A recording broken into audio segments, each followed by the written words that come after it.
ফোনে আসছে অপরিচিত মেসেজ। কৌতূহলবশত মেসেজে ঢুকলেই সর্বনাশ। নিমিষেই জিরো হয়ে যেতে পারে ব্যাংক ব্যালেন্স, ফাঁস হতে পারে ব্যক্তিগত তথ্য।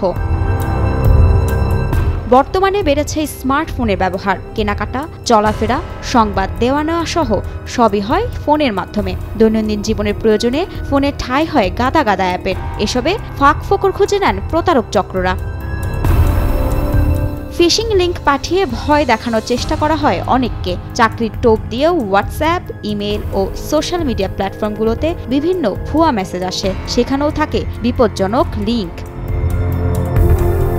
তবে একটু সতর্ক নজর রাখলে এই প্রতারণার জাল থেকে দূরে থাকা সম্ভব। এ ধরনের পরিস্থিতি থেকে নিজেকে রক্ষা করার জন্য এড়িয়ে চলতে হবে মেসেজগুলো, এড়াতে হবে পপ আপগুলি। কোনো ব্যক্তির সঙ্গে কখনোই ব্যক্তিগত তথ্য যেমন bank account number, internet banking password, credit কার্ডের বিবরণ ইত্যাদি জানানো থেকে বিরত থাকতে হবে।